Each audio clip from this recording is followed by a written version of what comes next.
a ese proceso del que tú hablas le llama el Rocky Cutscene, que es... Okay. Entonces yo no había anunciado mi retiro hasta enero, justo la semana antes de la primera fecha. Cuando me rompo la mano, quedé en el podium con dos de mis mejores amigos, uno Jordan. Uno de ellos era el filmador de Hayden Deegan, que no sé por qué nunca me ha llamado la atención, o sea, pintarme y todo eso. Es del equipo oficial, o sea, un sueño que ni en mi...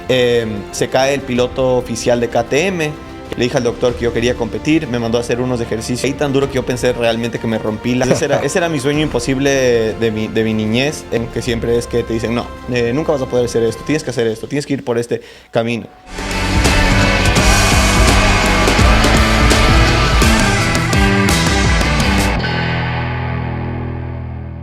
Hola, ¿qué tal, chicos? Bienvenido una vez más a Emprendedores en Escena. Mi nombre es Elías, para los que no me conocen.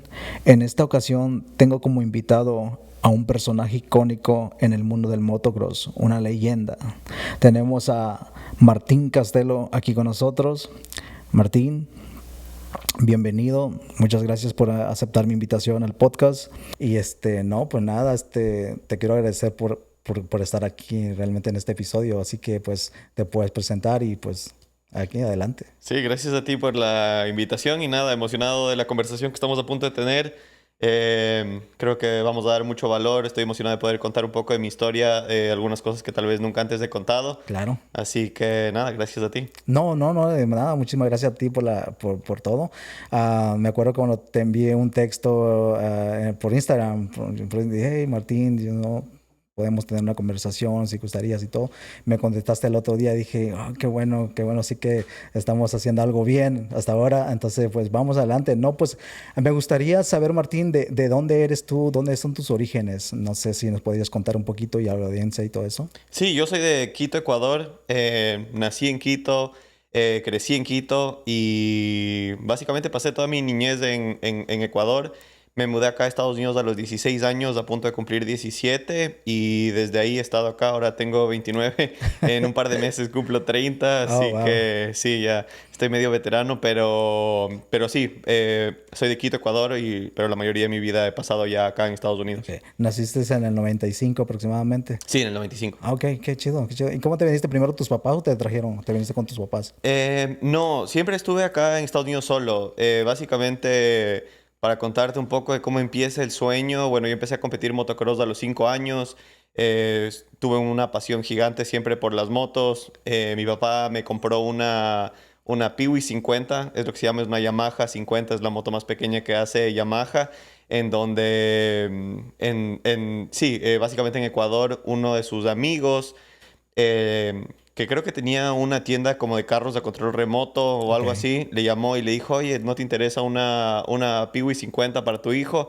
Porque un amigo le compró una moto a su hijo, tiene el traje, tiene todo y quiere vender porque el hijo montó una o dos veces, se cayó Sí. y no le gustó. Bueno, las motos no son para todos. No. Y mi papá fue bueno, mis papás, mi papá y mi mamá fueron padres jóvenes, entonces ese rato mi papá dijo sí, o sea, él siempre quiso tener una moto, estaba interesado en la moto. Me acuerdo, yo tenía un Power Wheels, que es como un cuadrón a batería, o sea, para niños pequeños. Tenía eso y de ahí tenía mi Nintendo 64. Entonces mi papá vendió el cuadrón eléctrico y el Nintendo 64 y me compró mi primera moto. Me acuerdo ese primer día fuimos a retirar la moto, el traje, y fuimos a una pista de carros a control remoto, porque no sabíamos dónde era la pista de motocross ni nada. Y nada, fuimos ahí, aprendí a montar. Era una pista de asfalto, pero me acuerdo claramente que aprendí a montar.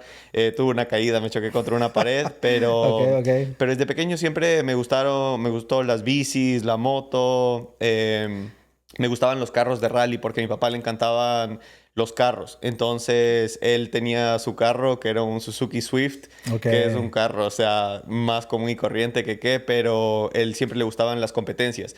Entonces, me acuerdo desde pequeño, él siempre le gustaban las competencias y habían unas competencias que se llamaban trepada de montaña en Ecuador, que son unas competencias, digamos, de carros, en donde cerraban ciertas calles y hacían las carreras de ahí. Pero mi papá, bueno, siendo un padre joven, él estudiaba en la universidad, trabajaba en las noches en el banco y bueno, se perdía siempre la práctica, que creo que era los días viernes. Entonces él llegaba del trabajo ya bien tarde o de la universidad tarde y me decía, ¿quieres acompañarme a conocer la pista? Entonces yo le acompañaba, íbamos, veíamos Ok.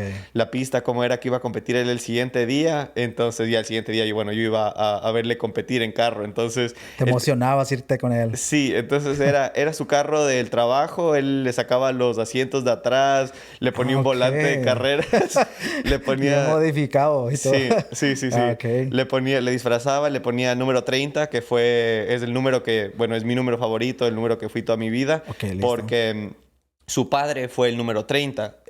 Mi abuelo, aunque él competía, yo nunca le conocí a mi abuelo, pero mi abuelo competía 4x4 como off-road en jeeps. Ah, ok. Y él competía eso y él siempre fue el número 30. Entonces, Oh, cuando wow. mi papá me dio mi primera moto, me puso el Te número convertiste en 30. número 30 Sí, también. y él era el número 30 también cuando competí en carros. Ah. Entonces sí, crecí en Ecuador. La verdad, tuve una niñez súper, súper buena. O sea, tengo memorias excelentes de jugando con mis primos, siempre bien metido en las carreras. Ya cuando era adolescente tenía un grupo de amigos y nos gustaba ir a montar bicicletas. Entonces nos íbamos por la carretera en las bicis hasta llegar Ajá. a la pista de bicis que quedaba, bueno, como a unos 20, 30 minutos de donde yo vivía, donde mis papás vivían. Ok. Y nos íbamos en bicicleta, montábamos bici todo el día y después a la vuelta, o sea, la ida era una bajada. Ajá. Para los que son de Ecuador van a entender, mis papás vivían en Quito y Ok. esto era en Cumbayá. Entonces bajábamos en bici y después a la vuelta a veces alquilábamos una camioneta que nos suba de Pa vuelta a subir. Quito o era como una taxi camioneta Ok, y nos ok, subía ok, de vuelta a ok. Quito o a veces no podíamos alquilar la camioneta. Entonces nos Entonces, agarrábamos de los buses y subíamos. Entonces íbamos con ok, sí, una sí. mano en la Interesante. bicicleta, otra mano en el Ya me bus. imagino yo agarrado. Sí, Órale, vámonos. exacto. Entonces subíamos así y la verdad eso te digo, tuve una niñez, o sea, increíble. Súper divertida. Súper, súper divertida. Siempre mis papás me dieron la libertad de hacer las cosas que me gustaban, que era andar en bici, entrenar en moto, incluso con el entrenamiento en moto, que bueno, es totalmente diferente en Ecuador comparado acá en Estados Unidos, pero iba a entrenar moto con amigos después del colegio, íbamos a la pista, entrenábamos fuerte, pero también nos divertíamos y, y nada, sí, la verdad estoy feliz de que crecí así porque de alguna manera sí hubiera querido tener la oportunidad de poder competir en Estados Unidos desde más pequeño, Ok. pero al mismo tiempo también haber crecido así, tal vez con una vida un poco más normal, me dio una perspectiva diferente y no estuve quemado, digamos, cuando ya era hora de entrenar en serio, cuando ya era mayor. Ok. Y sí, bueno, crecí en Quito, Ecuador. Wow, qué sorprendente. Entonces tuviste desde niño has estado involucrado en eso de la adrenalina, o sea, en bicicleta, irte con los amigos, bajar y todo eso. Sí, o sea, bueno, toda la vida, ajá, como tú dices, empecé en bicicleta, mis papás desde los 5 años, a menos creo, tal vez 3, 4 años, me llevaban a las pistas de bicicross. Entonces en las pistas de bicicross íbamos y para los que saben de bicicross, como que es un partidor que es una bajada grande y Ujú. después van como saltos. Obviamente teniendo 4 años no saltaba nada, pero me Ya. bajaba desde el partidor, que es una bajada bastante grande, y me decían mis papás, o sea, esto no me acuerdo la verdad mucho, pero me cuentan que me botaba el partidor desde la parte más alta y llegaba abajo y así gente que estaba en el parque paseando me aplaudía. Ok, Entonces, bueno, empecé así, después empecé en las motos a los 5 años, como te contaba, ok. y empecé a ver un futuro en las motos más o menos a los 10 años. Nosotros no teníamos las posibilidades de venir a competir acá en Estados Unidos, pero Pero obviamente... competías allá, pero... Sí, competí en Sí, ok, Ecuador. Ajá, competí listo. en Ecuador desde los 5 años, Wow. pero siempre mi papá me intentaba comprar películas, revistas del motocross acá en Estados Unidos. Dentro de esas películas hay algunas que me acuerdo. Una que se llamaba The Beginning, que es de una empresa acá en Estados Unidos que se llama Burb Moto. Entonces ellos hacían películas de niños, sí, de niños pequeños, como de mi edad, o sea, desde unos tal vez 8 años hasta 16 años, de todo lo que es el mundo amateur. Entonces les mostraban a ellos montando y bueno, yo me enamoré del deporte y veía esas películas, repetía. Y igual cuando teníamos la oportunidad de venir de vacaciones a Orlando o algo así Ok. en verano, íbamos a alguna tienda de motos, una en Miami que se llama Palmetto y... Y ahí mi papá me compraba las revistas, entonces yo me leía todas las revistas, Bien veía feliz. todos. Entonces en verdad era súper fanático del deporte. Y me acuerdo, en verdad me acuerdo haber tenido ya un sueño bastante claro, era más o menos cuando tenía unos 10, 11 años, que Perfecto. leí una entrevista que decía que había un piloto icónico, el piloto que es conocido como el piloto más rápido del mundo, que es James Stewart, y había una entrevista en donde decía que él se hizo profesional a los 16 años. Ah, ok. Y después leí otra entrevista de un piloto que se llamaba Josh Grant, que es de aquí de California, y decía que él vivía en Riverside, California. Y yo no tenía idea, nunca había venido a California, yo era un Sí. niño, pero como leí eso en las revistas, entonces yo en el colegio les decía a todos mis amigos, cuando tenga 16 años me voy a hacer profesional y voy a vivir en Riverside, California. Oh, wow. Pero yo no sabía que Pero lo era... decías con una convicción de que un día iba a pasar. O Ajá, lo sea, decía con confianza y ese era básicamente mi sueño. Y eso yo decía desde niño. Y les decía a mis amigos del colegio, a mis amigos de las motos. Y bueno, obviamente dentro de eso, siendo un sueño tan grande, viviendo en Ecuador, creciendo en un país en donde no existe el profesionalismo, sí, sí. siempre la impresión o la respuesta que recibí era como que no. Y sobre todo en mis amigos, porque claro, los papás siempre te van a decir que el deporte es el deporte. Sí. No vas a poder ser profesional, tienes que estudiar algo, tienes que dedicarte a un trabajo de verdad. Entonces eso era lo que siempre me decían mis amigos. Me decían, no, estás loco, nunca vas a ser profesional, tienes que estudiar algo. Me Sí. acuerdo, o sea, claramente algunos amigos muy cercanos que tenía, algunos soy amigo hasta ahora, con los que montábamos bicicleta, Ok. montábamos motos, que me decían eso, no, tienes que estudiar algo, no, no, estás loco, nunca vas a ser profesional. Pero una persona que nunca me dijo que no podía era mi papá. Él siempre tenemos una frase entre nosotros que era tú puedes. Tú puedes. Entonces, eso es algo que creo que siempre me recordaba a mí mismo. Tú puedes, tú puedes, tú puedes. Y siento que eso es tal vez un error común que los papás cometen, que siempre es que te dicen, no, nunca vas a poder hacer esto, tienes que hacer esto, tienes que ir por este camino. ¿Y por qué? Pero eso es algo que nunca he entendido y eso es algo que, bueno, ahora, obviamente años después, con mis alumnos, Sí. con los pilotos que entreno, intento de nunca decirles que no pueden, porque en verdad tu mente es tu único límite y, y sí, pero así empezó el sueño cuando tenía más o menos unos 10 11 años, tenía Wow. clarísima lo que quería hacer. Ok. ¿Tenías una persona que te inspiraba a hacer eso en ese entonces? O sea, alguien grande que decía, ok, yo quiero ser como esto. Una guía, o sea, una guía personal. Nunca tuve un piloto que te pueda decir, tal piloto fue mi piloto favorito, o sea, era más fanático como que del deporte. Lo que sí sabía era que yo quería que mi futuro sea en el motocross, quería ser profesional, o sea, eso es lo que quería. Entonces es como cuando uno es niño, a veces quiere ser bombero, a veces quiere ir a la Sí, luna. ahí era Luna, el Ajá, sol. entonces ese era mi sueño imposible de mi niñez, pero sí, bueno, ese fue el sueño y, Ok. y, y me Y- aferré a eso. Qué bueno. Y cuando te viniste para acá, para California, ¿qué desafío tuviste en ese lapso de que te moviste para acá, llegaste a California? ¿Qué hiciste? ¿Cómo saliste adelante en esa forma? En verdad, cuando me mudé a Estados Unidos, no me mudé directamente a California inicialmente, sino a Georgia. Viví en un internado en una escuela de motocross, Listo. en donde entrenaba básicamente a tiempo completo. Y creo que algunas de las dificultades principales fueron, bueno, ir de vivir en Ecuador, en donde siempre me lavaban la ropa, tenía el cuarto limpio. Ahora de repente te botan en Estados Unidos en una cultura diferente, con un idioma diferente, solo. Y te toca aprender a hacer un montón de cosas. Entonces, dentro de eso, algunas cosas básicas, así como lavar tu propia ropa, aprender a tender tu cama, cocinar, porque no Cocinar. sabía cocinar mucho. Ok. Esos fueron como que, digamos, los desafíos normales. Pero ya en desafíos un poco más personales fue empezar a pasar cumpleaños solo, navidades solo.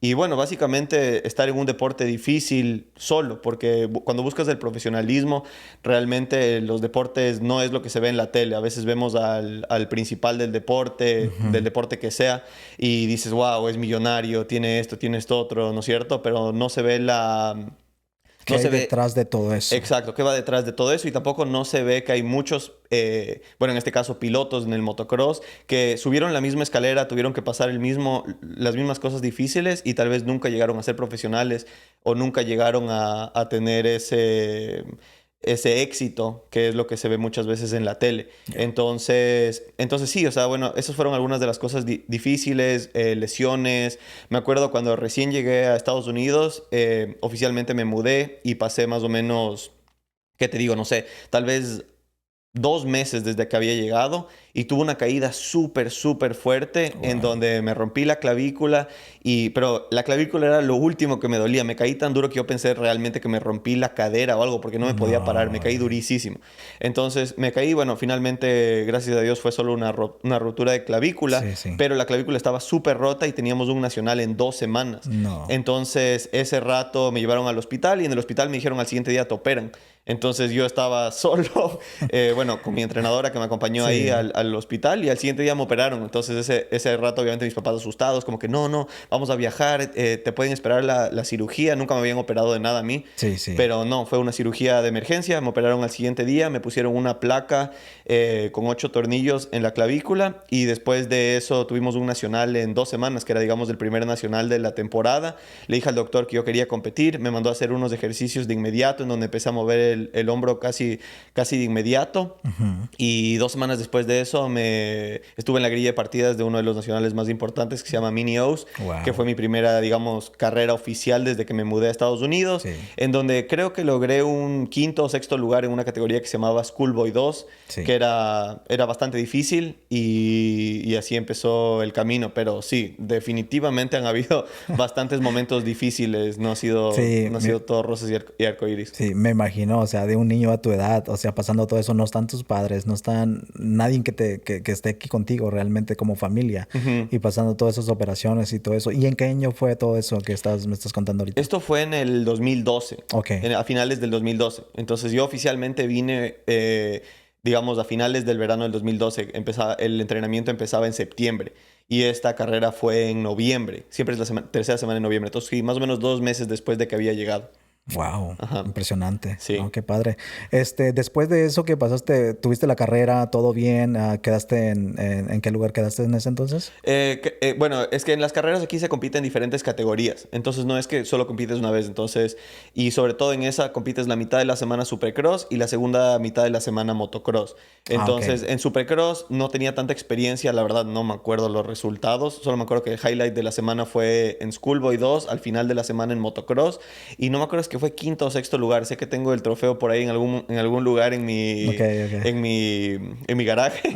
Pero sí, ese fue como que el highlight de la semana. Y después de eso, el trato inicial para venir a Estados Unidos, porque obviamente era un sacrificio financiero súper grande y difícil de justificar por un sueño que es básicamente imposible, porque hay miles de personas que intentan, muchos con una chequera, una billetera mucho más grande, con mayores oportunidades, o simplemente siendo americanos, teniendo los papás aquí, porque muchas veces en estos centros de entrenamientos vive el piloto y vive con uno de los papás.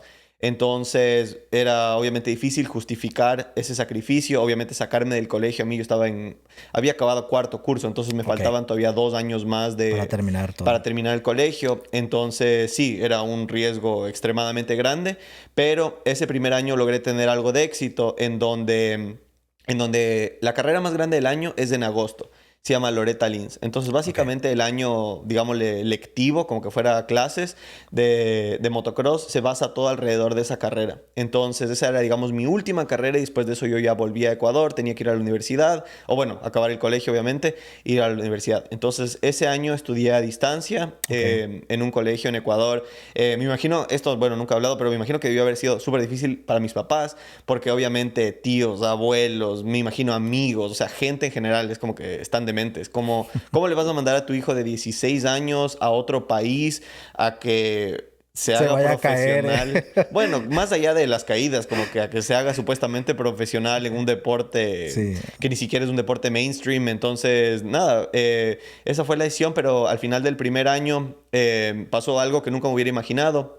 Que fue que, bueno, logré hacer todas mis clasificaciones para ese nacional, me esforcé un montón. Y esto creo que es algo que ha sido parte de mi éxito en la vida en general, que siempre he sentido que no, como que estoy atrás, que tengo que igualarme. Porque, bueno, creciendo en Ecuador y todo eso. Eres una persona que da el extra milla para llegar al punto donde tú quieres estar, entonces todo el tiempo. Desde un punto de inseguridad, pero... Y esa inseguridad es que vine a Estados Unidos muy viejo, no voy a llegar a ser profesional nunca. Hay pilotos que han entrenado a tiempo completo desde los 10 años. ¿Cómo voy a llegar a ese nivel? Entonces era desde un punto de inseguridad de que tengo que hacer más, tengo que hacer más, tengo que hacer más. Es como que en el colegio, cuando te pierdes una semana de clases, vuelves y tienes que recuperar eso. Sí. Bueno, así me he sentido toda mi vida hasta ahorita. Pero sí, entonces con ese esfuerzo siempre intentaba hacer extra, cómo puedo mejorar, quiénes son los mejores pilotos que están aquí, qué puedo aprender de ellos. Claro. Entonces era un montón de eso y nada, me esforcé un montón y antes de la carrera más importante, que es esta Loretta Lyns que te estoy contando, Ok.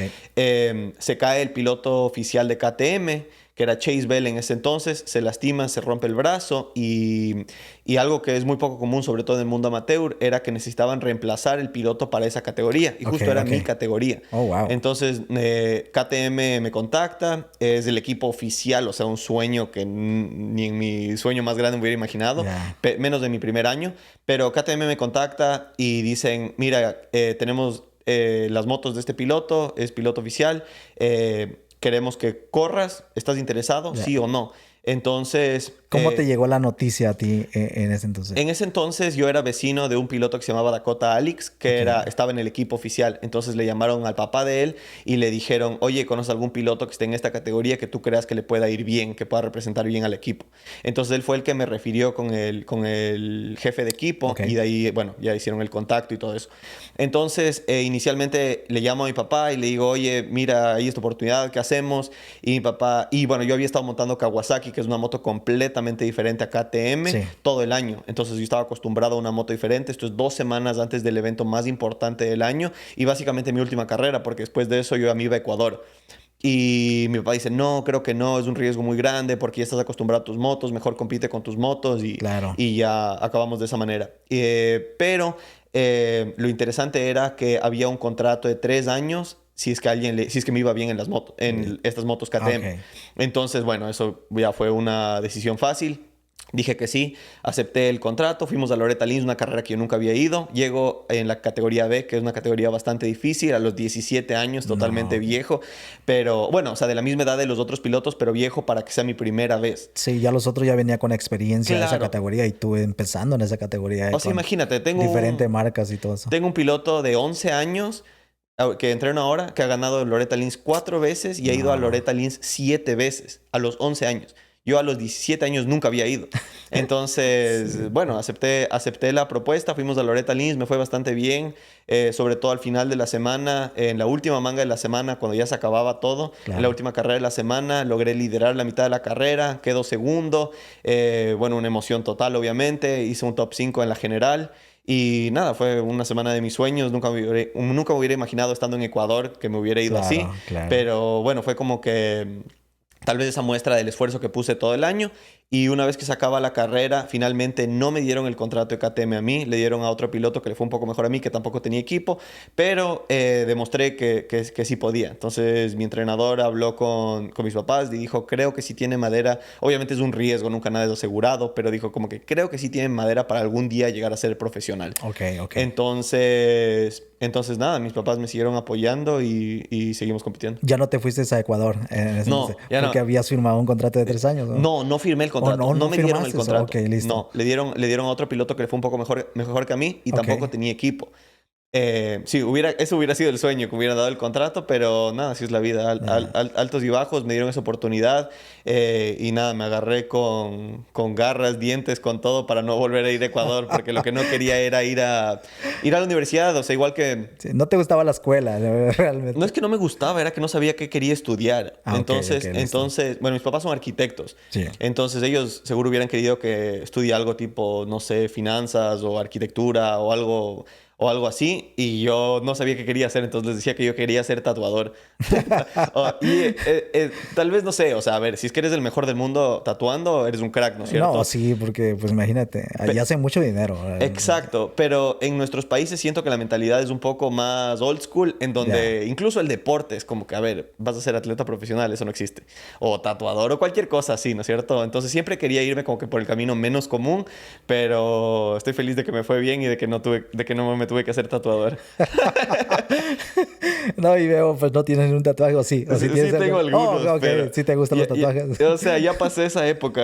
Me hice cuando tenía, creo que 14 o 15 Ah, años, ok. en la locura del momento, y ya ¿Y no te me... harías más en este momento de tu vida? No, No. no me he hecho un tatuaje en como 10 años, creo yo, o tal vez más, y no sé, es como que ya pasé esa época. Sí, sí. En el Yo momento... igual, a mí bueno, no sé por qué nunca me ha llamado la atención, o sea, pintarme y todo eso, porque tengo amigos que tienen tatuajes y se ven bonito, ¿no? Sí, Cuando lo haces y tienen un sentido, ¿no? Tienen un sí. sentido común lo que haces.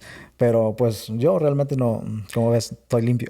Sí, sí. O sea, bueno, si es que yo ahorita me dijeran que me hago un tatuaje, no me haría ninguno, Ok. pero en el momento tú sabes la juventud y la influencia de los Si te amigos. harías uno, qué es lo que te pintarías? Nada. Nada. O sea, literalmente el día de hoy te puedo decir con toda certeza que no me haría ningún tatuaje. Listo. Ajá, no sé, o sea, no es que esté en contra de los tatuajes, porque obviamente tengo varios Sí, tatuajes, sí. pero es como que, no sé, siento que también uno va cambiando, ¿no es cierto? Vas madurando Claro. y eso es algo que he visto igual en los últimos años de mi vida, como que no soy el mismo que era hace 5 años, Sí. no soy el mismo que era hace 10 años y eso es una fase que ya pasé el tema Ok. de los tatuajes. Pero quién sabe, capaz de 5 años vuelvo a los tatuajes Ya y es que uno cuando se hace más viejo, ya sí. como que le entra la rebeldía y dice, no, me quiero pintar y Y todo. tal vez sí. La próxima entrevista llego tatuado y un Ándale, Porsche. Martín Castelo, ahora sí traigo tatuajes. Sí, sí, sí.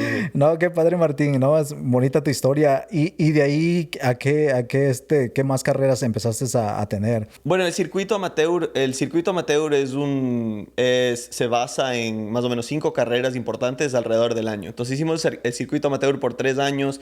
Después de eso pasé a profesional y ahí es cuando me termino mudando a California. Me mudo a California en el 2016, a finales del 2016, entonces casi voy 10 años ya en California. Y nada, bueno, ahí fue igual más dificultades porque obviamente ahora estoy en un estado, por lo menos allá tenía amigos, Ok, obviamente de vivir ahí bastante sí, tiempo, pero vienes a California, donde tú sabes las distancias son largas, es un poco diferente. Ahí cuando viví en Georgia viví en un internado en ok, donde todos vivían, digamos, dentro del centro. Entonces estabas con amigos constantemente, estabas ahí, no sé, jodiendo, haciendo lo que sea. sí. Pero una vez que me mudé a California es algo totalmente diferente. Y ahí, bueno, obviamente hubieron algunas otras dificultades. Cuando me mudé aquí, por ejemplo, no conocía a nadie. O sea, cuando te digo a nadie, literalmente a nadie. Sí, eso. Entonces, la primera Navidad que pasé acá en Estados Unidos solo, me tocó pasar como que con el entrenador del equipo. Ok, Cuando uno es amateur no tienes equipo básicamente, a menos que seas literalmente el mejor de tu edad. ok, ok. Entonces, sí, después de que pasó todo el tema de KTM que te cuento de Loretta Lyns, básicamente seguí mi carrera amateur sin equipo. Una Listo. vez que ya te haces profesional, hay muchas más oportunidades para equipo. Sí, sí. Entonces, ahí, bueno, me mudé aquí a California, eso te digo. Pero tú seguiste con KTM todo el tiempo. No, o sea, estuve en KTM solo durante la carrera. Ok, Entonces ni siquiera fue contrato, fue literalmente solo lo que se llama Feeling Ride, que básicamente es que te dejan utilizar la moto, estar en el equipo, digamos, por un periodo corto. ok, Entonces, cuando estuve en KTM fue, sí, durante Loretta Lyns, que es una carrera de una semana, y las 2 semanas antes que me dieron las motos para poder practicar, acostumbrarme a las motos, y bueno, ahí básicamente se acabó eso. Entonces, después de eso, el resto de mi carrera amateur fue sin equipo. ok.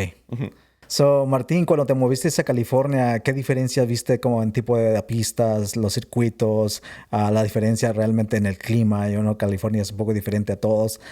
¿Cómo te estableciste aquí? ¿Cómo realmente pudiste? Sí, bueno, California, bueno, fue un cambio bastante grande porque venía de vivir en un pueblo súper, súper pequeño en Georgia, en donde Ok, no había nada, no pasaba nada. Y cuando me mudé a California, bueno, la diferencia principal, digamos, dentro del deporte es que aquí en California montas pistas diferentes todos los días. ya, Entonces, estás en una pista diferente con pilotos diferentes cada día de la semana. Son pistas públicas. Entonces, allá teníamos el centro de entrenamiento en donde entrenábamos todos los días básicamente en la misma pista todo el año básicamente. Entonces, bueno, eso era diferente y lo otro diferente era que, como te comentaba, allá vivía en un centro de entrenamiento. Aquí yo no conocía a nadie, entonces termino llegando no sabía en dónde iba a vivir, la verdad, una vez que estábamos manejando acá a California. Y entonces termino escribiéndole a un mecánico que conocía, ok, que se había mudado acá, y le digo, oye, ¿no conoces a alguien que está alquilando un cuarto o una casa o no sabía sí, cómo era aquí el tema? Y me dice, mira, encontré este post en Instagram y era un post que decía como que Moto House, alquilamos un cuarto. Ok. Y yo no les conocía, entonces dije, bueno, eventualmente voy a vivir en esta casa por ahora y de ahí eventualmente voy a conocer Gente. con quién voy a vivir o con otro piloto o algo así. Pero en verdad esa fue una suerte gigante que tuve porque me termino mudando a esta casa con dos extraños que no conocía y uno de ellos era el filmador de Hayden Deegan, que es, bueno, la superestrella más grande ahorita del deporte, y el otro era su mecánico. Ok, Y yo en ok. verdad no sabía eso llegando y me termino mudando con ellos, nos volvemos súper buenos amigos y nada, viví con ellos ahí en la casa en Murrieta, creo que 3 años y bueno, logramos ser buenas amistades, pero claro, ellos estaban en sus propios trabajos. Entonces, una cosa que pasó apenas me mudé a California fue que el que era mecánico, vivía con dos amigos. Ok. Uno era mecánico, otro era filmador. El mecánico tiene una caída, se va a montar moto en Fox, en una pista aquí, termina Ajá. teniendo una caída, Oh convulsiona, my casi se God. muere. Entonces, él es de Texas, se fue a Texas para que los papás le cuiden Sí, todo el sí. mes de diciembre. Y el otro tenía un viaje planeado, creo que a Australia o algo así, y se fue también. Entonces yo me quedo solo en la casa todo diciembre. Y ahí es lo que te cuento que, bueno, me tocó pasar esa Navidad con el entrenador que tenía, con su familia, y esas eran épocas súper difíciles, porque claro, creciendo, tú sabes, también en Latinoamérica, las familias latinas son súper cercanas, Claro. y creciendo en Latinoamérica fue... Eso fue como que algo difícil porque ahora estoy pasando una Navidad con extraños y algo que yo nunca quería que nadie me tenga era pena, Sí, porque sí. yo tenía clarísimo que estaba aquí o estaba en esta posición por una decisión mía. Claro. Entonces fue difícil esa Navidad pasar así porque una de las cosas que me preguntaban era como que era a la hora de la repartición de regalos. Obviamente yo ya tenía 19 años, o era un poco Sí. mayor, o 20 años tal vez. Ya no querías un Santa Claus y todo. Sí, pero era como que me preguntaban, oye, ¿y qué te mandaron tus papás? ¿Te mandaron un regalo? Obviamente desde Ah, ok. Ecuador no se puede mandar nada acá. Sí, sí, Entonces yo sí. era como que no, nada, sí. Entonces me quedé con un sabor un poco, no sé. O sea, no era sabor, sino... No con un mal sabor, sino, como te digo, no quería que nadie me tenga pena. Y otra cosa que tampoco me gustaba, tal vez por cerrarme, no sé, tal vez por un tema, digamos, de protección a mí mismo, Claro. era que no quería por ejemplo, que me llamen y me digan, ¿cómo estás? Que me llame mi familia en Ya. Navidad o en Año Nuevo y que me digan, ¿cómo estás pasando? ¿Qué estás haciendo? Porque yo no estaba haciendo nada. Claro. Sobre todo en Año Nuevo, me acuerdo de ese mismo año, en Año Nuevo literalmente no hice nada. Y me están llamando como que todos celebrando, ay, es medianoche, que tengas un buen año. Y aquí No, eran las güey. 9 de la noche Sí, sí, por el sí. cambio horario y yo estaba ya acostado porque competí el siguiente fin de semana. Listo. Entonces, esa es una de las cosas más difíciles, digamos, a nivel profesional cuando compites la costa oeste de Supercross, Ya. que la primera fecha es normalmente el primer fin de semana de enero. Entonces, olvídate de Navidad, olvídate de Año Nuevo, olvídate de quedarte hasta medianoche. Entonces, sí, es parte del sacrificio y de las Sí, cosas porque te tienes difíciles. que preparar y estar listo para empezar ese. Oh, wow, listo. Sí. Oye, ¿te acuerdas? ¿Tienes memoria tú de un campeonato así o algo que hayas ganado así súper bien que te emocionaste y que en ti pusiste, ¿sabes qué? Lo hice, llegué hasta aquí. ¿Tienes una memoria de esto? ¿Te acuerdas de algo así? Sí, o sea, la memoria positiva es la que ya te conté. Cuando me va bien en Loretta Lyns, me acuerdo Ok, que quedé segundo en esa última manga. Estaba en el podium, como estaba en el equipo de KTM, toda la gente de KTM súper emocionada. Quedé en el podium con dos de mis mejores amigos. Uno, Jordan Smith, que estaba firmado con el equipo de Honda, él quedó primero, yo oh, quedé wow, segundo. Y mi amigo Keith Tucker, que estaba en el equipo Yamaha, quedó tercero. listo. Entonces sí, eso fue una memoria, o sea, que nunca voy a olvidar. Estaba súper emocionado, sobre todo siendo mi primera vez en Loretta Lyns, fue creo que uno de los mejores días de mi vida. Pero Ok, te voy a contar uno de los peores días de mi vida, que listo. fue más o menos 3 meses después de eso. Entonces yo acabo esta carrera de Loretta Lyns en la categoría B. Y cuando tú quedas top 5 en Loretta Lyns en B, tienes que pasar a la categoría A el siguiente año. Entonces, eso fue, bueno, algo bueno, pero algo malo también, porque por más que me fue bien en Loretta Lyns, yo era alguien que no estaba todavía desarrollado como para ir a la categoría A. Claro. Entonces, bueno, vamos a esta carrera que se llama Mini O's en noviembre, que es en, bueno, agosto, noviembre, 3 meses después, lo que sea. Y entonces esta era mi última carrera en la categoría B. Entonces dije, bueno, tengo que realmente, si es que ya quedé segundo en una manga en Loretta Lyns, soy de los mejores de esta categoría, tengo que realmente hacer un impacto y demostrarles a los equipos y a la industria. Que valgo la pena, ¿no es cierto? Claro, Empezar a sí. establecer mi nombre. Entonces fuimos a esta carrera en Mini O's y mi meta era ganar todo. Entonces fui a la carrera y empecé con muy buena velocidad, me fue excelente en los hits clasificatorios y Nice. llegaron las finales. Estaba compitiendo 5 categorías. Tengo mi primera final, quedo en tercer lugar. Bueno, fue una carrera más o menos, no estuve tan feliz, pero yo sabía que esa semana podía ganar. O sea, tenía la velocidad para ganar. Ok. Llegamos a la segunda final, salgo en segundo, paso al primero, me vuelvo a pasar, voy en segundo y entramos a una curva, a un peralte, en donde el piloto adelante comete un error, me caigo, pero una caída, la verdad, bastante simple, pero me cae encima él y yo sentí algo estaba mal en mi hombro. Oh, Me levanté, intenté terminar, no pude.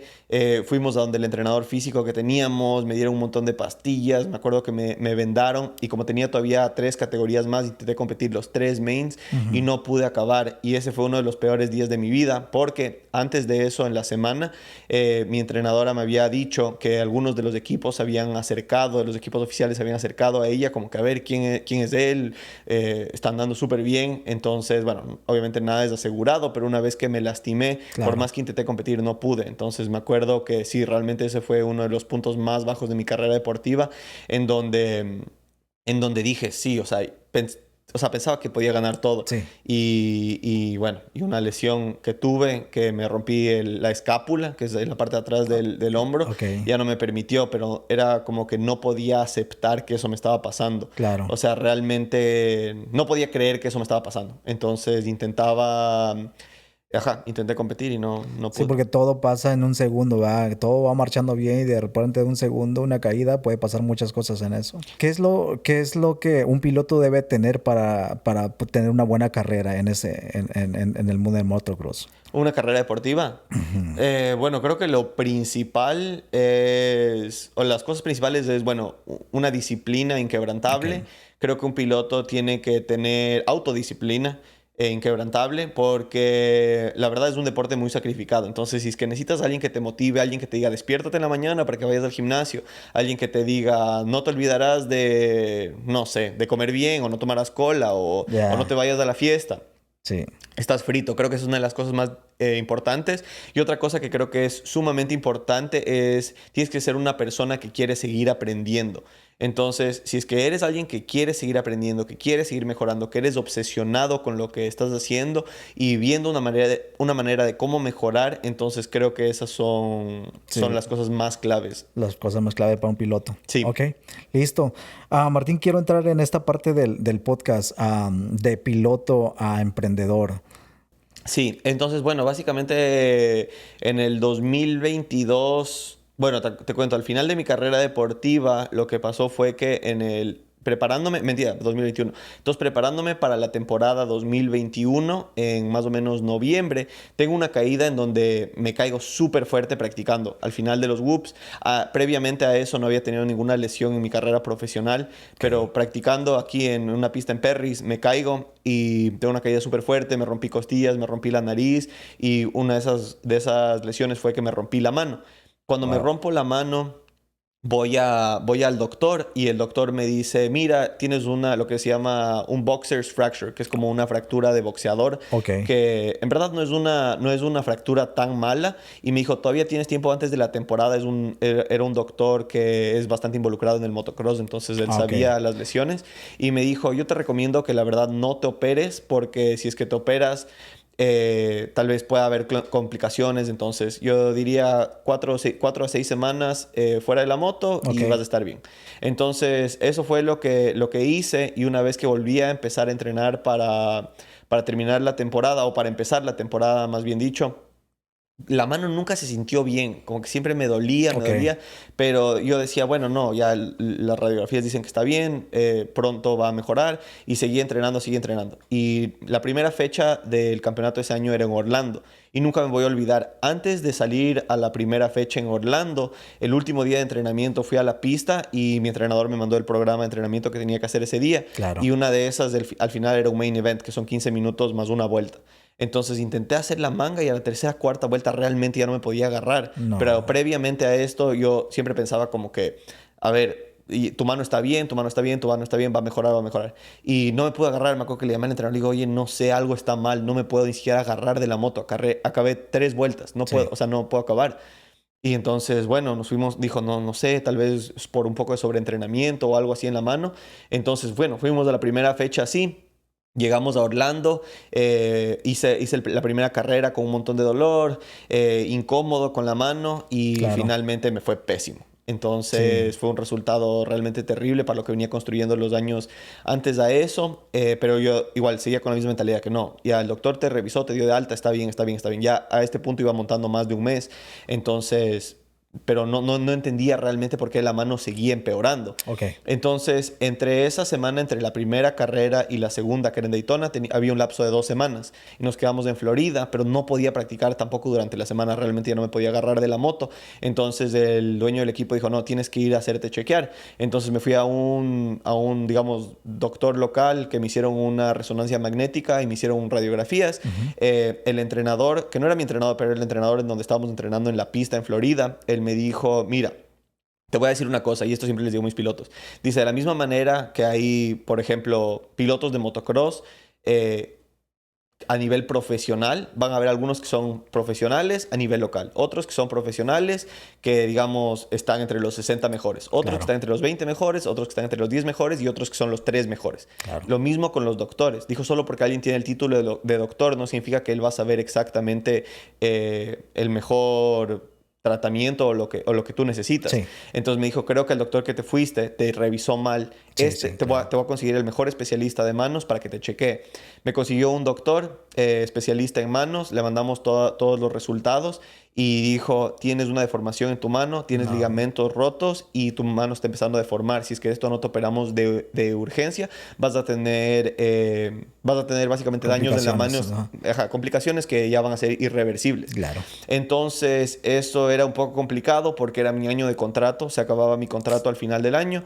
Entonces, yo de alguna manera sí tenía algo que probar y y entonces, nada, fue complicada, una decisión complicada, no sabíamos qué hacer. Entonces yo lo que le dije al equipo es, habían creo que 5 carreras seguidas, la última era en Texas. Dije, me voy a comprometer a hacer estas 5 carreras porque sabía que una vez que me opere en la mano se acabó mi temporada, se acabó mi año. Sí. Entonces intenté hacer eso, fui a Daytona, que fue la segunda fecha del campeonato, Ujú. y en la clasificatoria para el evento principal caigo en un salto, se me sale la mano, tengo una caída y bueno, fue una caída, la verdad, no tan dura, más aparatosa, más que nada, pero una vez que vuelvo al camión después de esa caída, el dueño del equipo me dice, ya no puedes competir. O sea, tienes que operarte, no tienes fuerza, no estás montando a tu potencial, que era Claro. realmente lo más frustrante. Y entonces, después de eso volví a California, me operaron y nada, ahí tardé varios meses en recuperarme y, Ahora, y ¿cómo sí. te sientes? La verdad sí me quedó bien esa Sí. mano. La otra mano es la que tengo fregada, Ah, pero ok, ok, sí, ok. pero esa mano me quedó bastante bien después de esa operación. Hicieron un Sí. buen trabajo, fui donde un súper ¿Son buen las dos manos? especialista. ¿Tenías complicaciones con las dos manos en ese entonces? No, en ¿O? ese entonces solo tuve la una. La Ok. otra es otra Otra historia historia. en donde... que podemos volver un rato si quieres para Sí, decirte cómo fue la podemos transición. atrasarnos un poquito en ese. Sí, ¿Qué es lo que pasó? entonces, bueno, ya sé cómo voy a sumar esa historia. Pero bueno, entonces después de eso ya me lesiono. Básicamente mi contrato se acababa al final del año. Una vez que... yo quería en verdad renovar con el mismo equipo, porque ese equipo me trató como familia. Ok. Fue excelente. La verdad tenía un contrato... O sea, increíble, en donde yo era solamente Supercross, pero como tenía un contrato de 2 años, los meses que yo no estaba compitiendo Supercross, ellos me seguían pagando mi sueldo. Incluso durante la lesión, que fue algo complicado, mi contrato se acababa en octubre. Y ellos Right. desde febrero, que yo no competía hasta octubre, me pagaron mi salario, o sea, Te trataban súper bien, ¿no? realmente ajá, o sea, gente de primera. Claro. Entonces, mis intenciones era, y habían invertido un montón de dinero en mí, entonces mis intenciones era poder pagarles eso de vuelta al equipo JMC, Husqvarna se llamaba. Entonces, esas eran mis intenciones. Lo que pasó ahí era que de la manera que este equipo recibía, digamos, la plata para poder tener el equipo, Claro. ellos son un dealership de motos en Washington. Right. Entonces, en ese entonces ellos eran el dealership número 1 de venta de Husqvarnas 250 en todo el país. Oh, wow. El problema fue que justo ahí era cuando pasó todo lo del COVID. Entonces la producción de las motos bajó totalmente, entonces ellos no tenían nada de inventario para vender. Entonces ellos perdieron un montón de plata porque si te acuerdas no habían motos, no habían carros, no habían bicicletas, no No, había no había nada. nada, no había nada. Entonces ellos tuvieron, obviamente pasaron por un momento difícil, decidieron cerrar el equipo y una vez que cierran el equipo tuve dos ofertas. Ok. Una con un equipo de gas, que yo sabía que en verdad no quería montar gas porque los últimos años, por más que el equipo me trató excelente y le pusieron un montón de esfuerzo, en el cuadro de metal que tienen las motos austriacas, no me logré acostumbrar bien para el Supercross. Nunca logramos tener un setup de suspensión realmente bueno Ok. como el que tenía en las motos de aluminio, que previamente había competido en Suzuki y en Yamaha. Claro. Entonces, realmente mis intenciones era, una vez que cerró ese equipo, irme a un equipo en cualquier marca de motos japonesa, que sea Listo. Yamaha, Suzuki, Kawasaki. Entonces, sabía que la oferta del equipo de gas no le iba a tomar y tuve una oferta con un equipo de Kawasaki en donde viajé a donde ellos tenían la sede del equipo, probé la moto, me enseñaron todo y básicamente al final la negociación terminó siendo que ellos no querían que yo viva en California, ellos querían que yo Ok. viva en Carolina del Sur. Entonces Wow. querían que viva en Carolina del Sur y eso era... Yo no pensaba que mi mejor versión era viviendo allá. Yo me quería quedar aquí en California, tenía un California. entrenador súper bueno, Barry Antunes, y quería quedarme entrenando con él. Teníamos un grupo de entrenamiento increíble, que solo éramos 3 pilotos, uno que se llama Carson Mumford, que igual es un muy buen profesional, y otro que se llamaba Brandon Hartranft. Ok. Entonces yo me quería quedar aquí en California, y el equipo básicamente al final de las negociaciones no aceptaron eso, y básicamente en ese vuelo, esto fue más o menos en octubre, en ese vuelo de Carolina del Sur de vuelta a California, ahí es cuando Claro. decidí que me retiraba.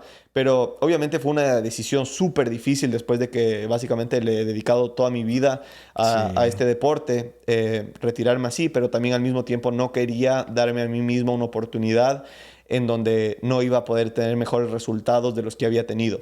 Claro. Entonces tomé esa decisión, me acuerdo claramente en el avión, decidí que me iba a retirar y no iba a competir más.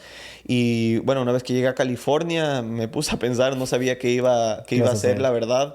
Dentro de esto, yo había hecho algunas inversiones en bienes raíces, tenía algunas casas de alquiler aquí en California, Ok. en donde alquilo, bueno, aún tengo, en donde alquilo por cuarto. Entonces dije, bueno, tal vez me puedo meter en el mundo Bienes de los raíces. bienes Ok. raíces.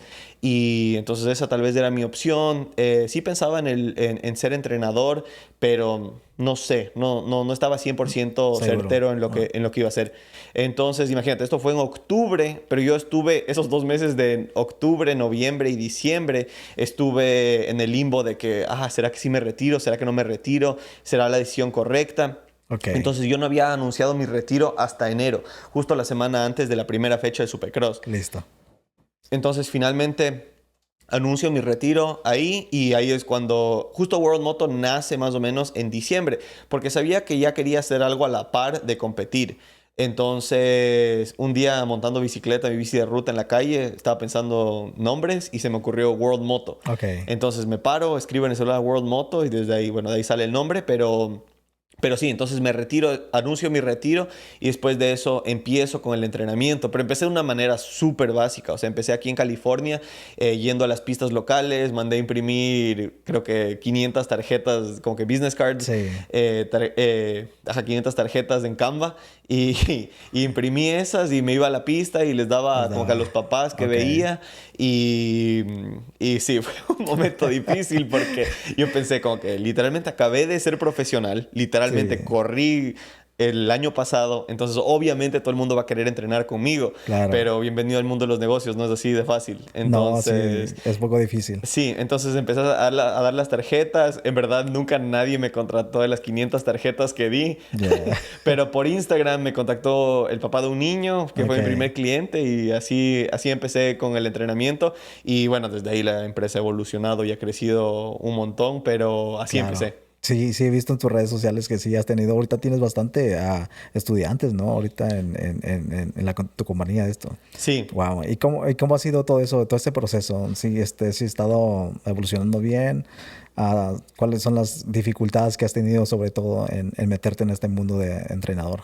Bueno, creo que más allá de entrenador, porque creo que ya pasé la fase, o sea, obviamente soy entrenador, ¿no es cierto? Es lo principal que hago, pero creo que Creo que eso es, digamos, la parte más básica del negocio. Okay. Entonces, creo que realmente hemos construido ahora sí que un negocio. Creo que la parte más difícil ha sido el aprendizaje, porque acuérdate que yo dejé de estudiar en cuarto curso en el 2012. Claro. Entonces, esa fue la última vez que estudié y agarré algo. Entonces, ha sido todo básicamente aprendizaje. Aprendí por YouTube, de la misma manera que aprendí un montón de cosas estando aquí en este país, como por ejemplo, cómo tener buen crédito, cómo, no sé, cómo comprar tu primera casa, cómo sacar el primer préstamo para tu casa, después de eso, cómo refinanciar una casa para comprar la siguiente casa y ese tipo de cosas. Entonces, de la misma manera, empecé con los negocios, aprendiendo literalmente en YouTube.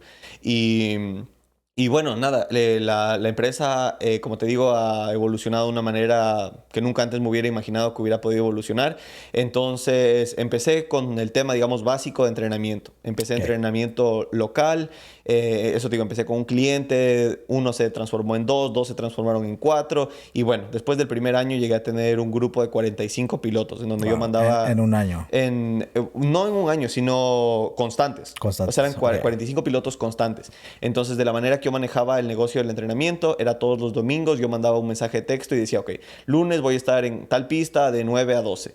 Martes, y mandaba así todo el horario de la semana. Claro. Entonces me decían, ok, a mi hijo inscríbele lunes, miércoles y viernes. A mi hijo inscríbele lo que sea.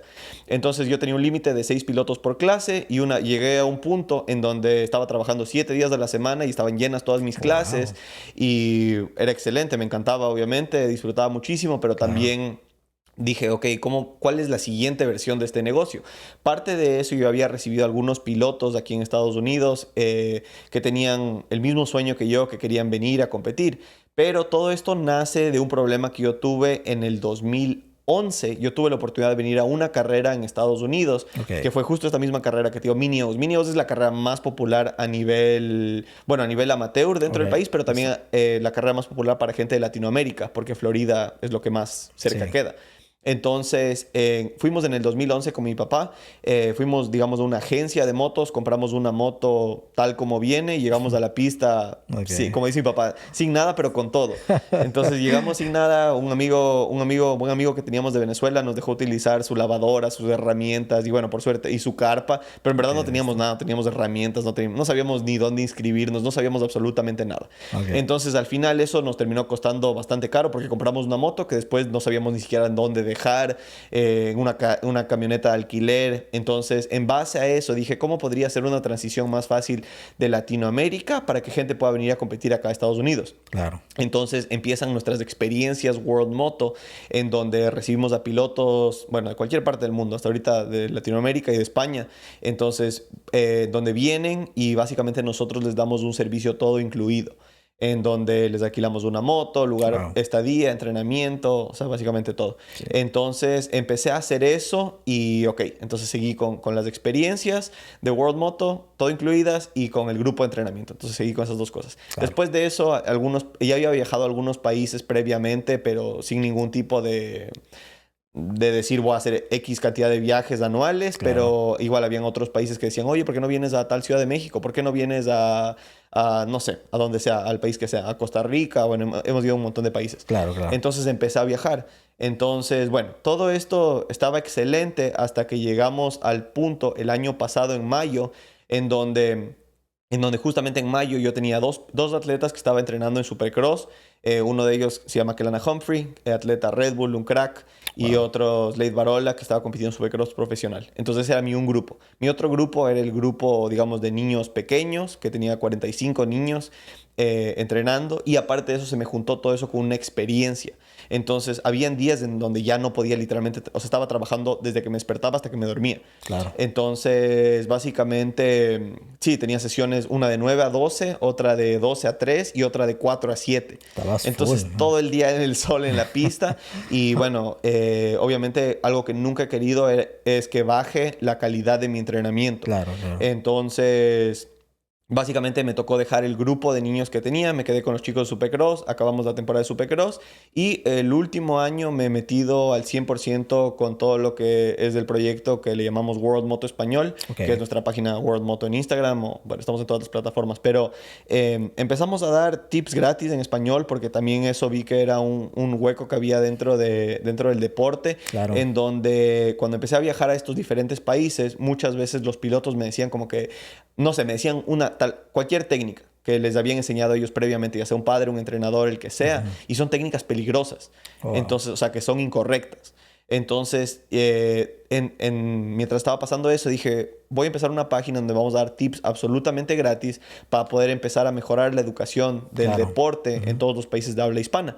Entonces, bueno, así empezó ese proyecto, empezamos a dar tips, ahora tenemos un curso online en donde tenemos más de 100 videos con todas las técnicas diferentes, en donde Ok, puedes acceder a las mejores técnicas del mundo desde cualquier parte del mundo. wow. Pero empezó así el proyecto, entonces empezamos a recibir a gente, hemos viajado un montón y bueno, nuestra última gira más grande fue ahorita en enero, en donde tuvimos 7 cursos internacionales diferentes en 4 semanas Ok. y bueno, estuve en Colombia, estuve en Ecuador, estuve en Argentina, estuve en México. Entonces, sí, básicamente así ha ido evolucionando el proyecto, aprendiendo cada vez más, porque para mí todavía sigue siendo algo nuevo. Claro, claro que sí. ¿Quieres expandir World Moto? Sí, tengo un sueño súper grande, que Listo. tengo una meta gigante, la verdad es la meta más grande que me he puesto antes de cumplir 30 años en agosto, así que ya mismo se viene, así que Felicidades por si no te miro.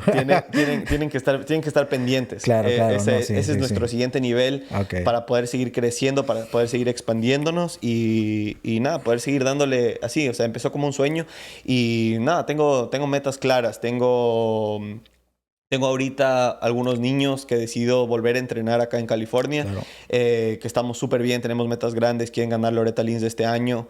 Entonces, bueno, de alguna manera les estoy como que haciendo una mentoría a ellos para que puedan llegar a ese siguiente nivel. Claro, Y quiero llevarles hasta el nivel profesional. Realmente creo que tienen la madera para ser profesionales y no solo profesionales, sino campeones a nivel profesional. claro. Entonces espero poder ver esto en unos 10 años No, y yo lo creo que sí. y sí, y haber construido algún profesional que haya ganado un campeonato de Supercross. Es mi meta. Tengo algunas metas bastante grandes, pero creo que apuntan a eso. Claro, ok. Ujú. ¿Cómo es que te pueden conseguir los padres de los muchachos que entrenas? O sea, Para los pilotos que quieran venir a Estados Unidos, bueno, estamos en todas las redes, entonces listo. difícil no encontrarnos, pero bueno, Martín Castelo en cualquier red, si es que me quieren escribir a mi personal, o si Ok. no, World Moto se llama la empresa, igual estamos en todos. Lo único que sí es que verifiquen que sea la cuenta real para que no les vayan a robar plata. Ajá. Eh, ¿Tienes otro proyecto aparte diferente a esto o es todo lo que tienes haciendo? No, World Moto es todo lo que hago. La verdad es que una de las cosas que más he aprendido en los últimos años es el enfoque que tengo que tener, porque siempre va a haber una oportunidad que parece más brillante, ¿no es cierto? Listo. Es como que todo el tiempo me dicen, Martín, ¿por qué no vendes piezas de motos? Martín, ¿por qué no haces tal cosa? Ah, Martín, ¿por qué no haces esto? Y la verdad es que sí, todas las oportunidades seguramente pueden funcionar, pero estoy en una época de enfoque, en Ok. donde mi único enfoque es World Moto. Quiero hacer que World Moto, o sea, crezca hasta la luna Ya. y después tal vez podemos enfocarnos en alguna otra cosa, pero sí. Sí, porque es difícil enfocarte en 3 o 4 cosas a la misma vez porque realmente no se puede. O sea, Ujú. ahorita me imagino que tienes un equipo aparte de ti, a tener un equipo ya sea que te corran tus redes sociales, un equipo que vaya contigo a las pistas,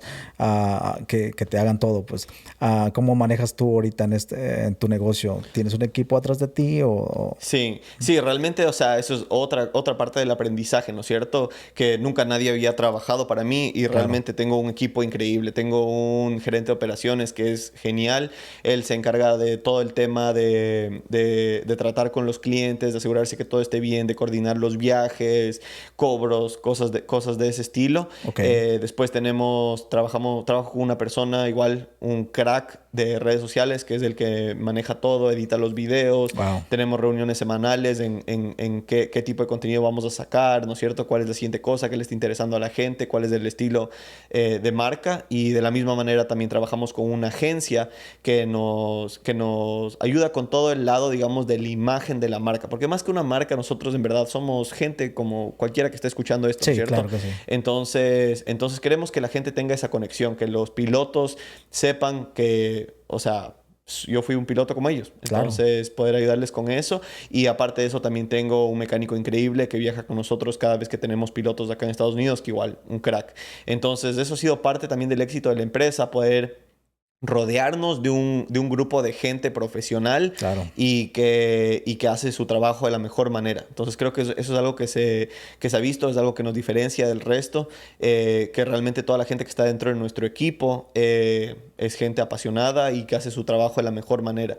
Y obviamente con planes de seguir expandiendo el equipo. A los siguientes años tengo varias ideas. Claro. Vamos a empezar ahorita con un segundo entrenador, ¿no es cierto? Pronto con un entrenador físico también. Ok. Entonces seguimos sumándole al equipo para poder seguir brindando el Pero mejor servicio enfocándote posible. siempre en World Moto y Sí, todo eso. sí. Ok, World padre. Moto es mi único enfoque y eso es algo que he aprendido que de la misma manera que mi sueño, imagínate, volvemos a cuando yo tenía 11 años, Claro. que era mi sueño ser piloto profesional y me demoré 10 años en la misma cosa, obsesionado con una sola cosa hasta poder hacer mi primera carrera profesional. Claro. Entonces, de la misma manera, ahorita con World Moto eh, tengo una visión a súper largo plazo. Ok. Entonces, sí, o sea, voy a estar haciendo World Moto por los próximos 15 años. Felicidades. Y eso es, creo que tal vez una de las cosas que también nos diferencia con nuestra competencia, que mucha gente que he visto que, por ejemplo, hace cursos internacionales, a veces ve una oportunidad, ok, voy a hacer un curso internacional para ganar un poco de plata, ¿no es cierto? Claro. Pero mientras se enfocan en otra cosa, se enfocan en otra cosa. Nosotros estamos aquí para quedarnos y el que quiera darse un tiro, que esté listo para darnos mano a mano por los próximos 15 años. Claro, no, pues muchísimas gracias, Martín. Quisiera terminar este podcast. No sé si tienes algo más que implementar al podcast. ¿Quieres decir algo, no sé, un consejo, unos tips para las personas que están buscando ser piloto de motocross? Ya sea para, o sea, para ganar carreras y todo eso. No sé si quieras implementar algo a nuestro podcast o algo que se nos haya pasado o algo así. O sea, creo que lo principal que veo es, ya bueno, hablando ahorita, por ejemplo, de que te digo, mi plan es estar en World Moto por los próximos 15, 20 años. Claro. Es que siento que vivimos ahorita en una generación, y esto va más para los niños, que siempre estamos en una generación en donde queremos todo rápido y todo fácil. ¿No es cierto? Pero les voy a decir que cualquier cosa que valga la pena hacer, te vas a demorar 10 veces más de lo que piensas y va a ser 10 veces más difícil de lo que piensas. Así que si que realmente quieres algo, mantente enfocado, dale sin miedo, nunca dejes que nadie te diga que no puedes y nada, y aprende, pero que no sea de la boca para afuera, porque Claro. veo eso mucha gente. Yo quiero ser exitoso, quiero ser piloto, pero. Todo el mundo tiene un pero, ¿no es cierto? Claro, Entonces casi. la diferencia entre los ganadores y los perdedores es que los ganadores utilizan ese pero para poder lograr su meta y los otros se aferran a esa excusa. Claro. Entonces, básicamente les diría que no Sí. tengan ninguna excusa. Y justo hoy leí una cosa que tal vez te puedo compartir, Claro. que es de las tres cosas principales, o no sé, no las tres cosas principales, sino las tres características comunes de las personas ultra exitosas. Número 1, un complejo de superioridad. Creen profundamente que están destinados a lograr cosas grandes y que merecen más que la mayoría de las personas. Tienen una confianza interna que los impulsa a apuntar alto. Número 2, una inseguridad aplastante, que esto es lo que yo creo que yo tenía, esa inseguridad. Claro. A pesar de su confianza, sienten que nunca son lo suficientemente buenos. Esta inseguridad los motiva a seguir mejorando, aprendiendo y trabajando sin parar. Y número 3, el control de impulsos. Tienen la capacidad de retrasar la gratificación. Pueden hacer lo que se necesita aunque no tengan ganas y mantenerse enfocados en sus metas a largo plazo. Entonces creo que esas son, o sea, bueno, claramente son las tres características y siento que eso es algo que en lo que yo también me baso. Claro. Y sí, si es que algún niño está escuchando eso, manténganse enfocados. No va a ser fácil nada y van a haber muchos momentos altos, pero estén listos para los momentos bajos. Aférrense Sí. fuerte y denle con todo. Sí, lo he contado en otros podcasts. En este podcast el sueño mío venía desde hace como 5 años de crear un podcast para la comunidad que se atrevan a salir adelante, que se inspiren en emprender algún tipo de cosa, no importa lo que sea, pero que se enfoquen en algo. Entonces yo siempre venía, voy a hacer el podcast, pero como tú dices, era nomás de boca y pensar, lo quería y lo fomentaba a amigos, me decían, no, pues no estudiaste periodismo, ¿cómo vas a hacer si esa cosa necesitas tener una carrera de periodismo para poder platicar con la gente, preguntarle las cosas? Le digo, pero yo siento que quiero hacerlo, quiero dar personas que realmente están en el mundo del emprendimiento haciendo algo diferente, o sea, Y este año que pasó dije, no, o sea, es que es tiempo, lo voy a hacer y lo planeé, lo estudié y meterme en qué nicho quería meterme. Y dije, ok, encontré este nicho de emprendedores porque, como tú dices, siento que hay un hueco en lo que estamos ahorita en este mundo, siento que hay un hueco de emprendedores reales como tú y yo, de personas que pueden hacer lo que los millonarios están haciendo. Ujú. O sea, solamente es que tenemos que encontrar realmente algo así para que nosotros podamos expandirnos, abrir la mente y este podcast es para eso, para que la gente vea que sí se puede. En tu caso, todo lo que me has platicado desde niño hasta dónde has llegado ahorita, o sea, de que sí se puede realmente lo que nos proponemos hacerlo, pues. 100%. Es que, Claro. número uno de lo que dices, que te dicen tus amigos, es algo que aprendí tan temprano en mi carrera, es nunca escuches un consejo de alguien que no ha conseguido lo que tú quieres conseguir. Claro. Es como que yo te dé consejos de cómo criar un hijo cuando yo no he tenido un hijo. Claro. ¿No es cierto? ¿Por qué me escucharías? Todo el mundo tiene una opinión, pero regla número uno de la vida es a quién escuchas. Todo el mundo tiene una opinión. Cuando yo competía en el Supercross me escribía gente que nunca ha visto ni siquiera una pista de Supercross en persona a decirme, oye, te estaba viendo en la práctica, o sea, en el live stream de la carrera, te estaba viendo en la práctica y creo que tienes que ajustar el rebote de tu suspensión. Como pero, que... O sea, nunca han estado en uno de esos. Ajá, o sea, gracias por la preocupación, pero ahí es en donde uno como persona, y esto igual, consejo de vida, Claro. Nunca le escuches a nadie que no haya conseguido lo que tú quieres conseguir. Porque eso te digo, ¿cómo puedes recibir un consejo de alguien que nada que ver? Y de lo otro que decías de la acción, lo más importante en la vida es tomar acción siempre. Porque mucha gente piensa, voy a manifestar esto, voy a tener buenas vibras, voy a tener esto otro. No, o sea, bueno, yo personalmente no creo mucho en el tema de las vibras, yo creo en hacer, ¿no es cierto? Entonces, por ejemplo, imagínate para este podcast, que tú hayas tenido todas las mejores vibras, hayas manifestado que yo venga en tu podcast, Claro. hayas manifestado haciendo esto, hayas hecho lo que sea. Pero al final del día, ¿qué es lo que me trajo a este podcast? Que tú me mandaste un mensaje en Instagram, que vi tus videos, que me pareció genial y que dije, ok, vamos a venir. Entonces, ¿qué fue lo único que importó? El hacer. Claro. Entonces, mucha gente, es lo que te digo, ve videos de cómo hacer, habla con los amigos de lo que va a hacer, le dice a su familia lo que va a hacer. Claro. Solo hazlo. Solo hazlo y punto, ya. Y se acabó, ya. Claro, es, claro. Es lo más importante, es lo único que cuenta, ¿no es cierto? Sí. El hacerlo. Entonces, sí, o sea, en la vida uno tiene que ser lanzado y al final lo que sea tu motivación, utilízalo. Muchas veces tenemos un romanticismo de que tu motivación tiene que ser algo, voy a hacer esto por mi familia o voy a hacer esto por, no sé, mi papá que confió en mí. Pero para mucha gente eso no existe. Por ejemplo, cuando yo competía a nivel profesional, una de mis motivaciones más grandes era toda la gente que hablaba mal de mí, que decía que nunca iba a llegar a ser profesional, que no iba a clasificar al main event, que nunca iba a lograr un top 10, que nunca iba a estar cerca de un top 5. Entonces, eso no es, digamos, lo más lindo de la vida, pero utiliza lo que tengas. La motivación que sea que tengas, utilízalo y que eso sea lo que te impulse a hacer, ¿no es cierto? Sí, sí, la verdad, sí. No, pues muchísimas gracias. Yo creo que eres la primera persona que va a estrenar este background. Yo apenas lo terminé porque yo el podcast lo empecé allá arriba en un lugar más chiquitito.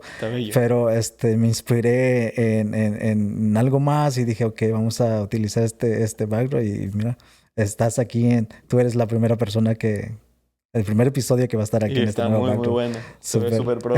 No, muchísimas gracias. Algunas de las cosas sí, que eso te digo, tal vez no se ve en redes sociales, es que es todo ese sacrificio que toma para cumplir cualquier sueño. Sí. Entonces, sí, o sea, desde que empecé, digamos, yo compitiendo, no fue fácil y después ahora emprendiendo tampoco. O sea, ahora el otro día que estaba limpiando mi oficina me encontré con una de las tarjetas que daba de entrenador. Que no te dio ningún... Que nunca nadie me llamó, pero... Claro, sí, sí. ¿Solo te animaste, tus redes sociales, tú abriste todo o ya tenías un equipo detrás de todo eso? No, empecé todo solo. Las primeras experiencias que tuve era yo sin mecánico, sin nada, con un par de pilotos yendo a la pista y básicamente haciendo todo. Y después de eso empezamos con... ¿Quién fue la primera persona que empezó a trabajar conmigo? Después de eso empecé con una persona de operaciones que me ayudó, me empezó a ayudar. Una de las cosas que más me tomaba tiempo cuando empecé era responder a todos los mensajes de Instagram. Porque, por ejemplo, decíamos, ok, curso internacional en Ciudad de México, por ejemplo. Y, boom, entraban 300, 400 mensajes. Y yo todo el día respondiendo mensajes mientras... O en los breaks en la pista. Entonces era un montón de volumen. Entonces, sí, o sea, creo que parte de todo ese éxito ha sido también leer. Entonces he encontrado un montón de libros buenos. Entonces, por ejemplo, uno que me motivó a contratar a alguien fue uno de Dan Martell que se llama Buy Back Your Time. Ok. Entonces, leyendo ese libro, básicamente me impulsó a contratar a alguien. Entonces, la primera persona que me ayudaba a responder mensajes. O sea, era como que yo todavía manejaba las redes, pero respondían ellos todo lo que eran mensajes. Después de eso, bueno, eso te digo, todo lo que hemos ganado en la empresa hemos reinvertido de una manera fuerte para poder seguir llegando al siguiente nivel. Y eso es básicamente, como te digo, lo que planeo hacer por los próximos 15, 20 años. Claro. Y sí, empecé solo y vamos creciendo y creo que parte de ser ambicioso es seguir viendo hacia la siguiente meta. A veces pensamos como que, bueno, una vez que llegue a conseguir tal cosa ya voy a estar feliz. Okay. Pero creo que cada meta es como un marcador de 1 kilómetro en la carretera. Claro. Simplemente... Llegaste, pero todavía hay más tramo. Exacto, es como el pico de una montaña. Una vez que escalaste la montaña y llegas al pico, te das cuenta que hay una siguiente montaña más allá. ¿Quieres seguir más? Entonces, para seguir... Y eso es, bueno, parte de ser ambicioso. No estoy diciendo que todo el mundo tenga que vivir así, pero para los que sí les suena como que ese soy yo, entonces eso es lo que tiene que hacer. Sí, claro que sí. Yo también estoy en ese punto de mi vida de que quiero estar emprendiendo en diferentes cosas, pero ahorita estoy... Bueno, tengo una compañía de fotografía y video que hago eventos y todo eso. Como ves aquí, la entiendo un poco de audiovisual y todo eso. Ahorita me estoy enfocando en invertir en Amazon FBA.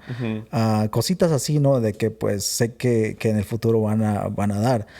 Pero lo que a mí realmente me llama la atención y que un día podría dejar la construcción es lo audiovisual. O sea, quisiera tener una empresa ya con personas que me ayudan a hacer esto, a editar, a mandar proyectos y todo eso.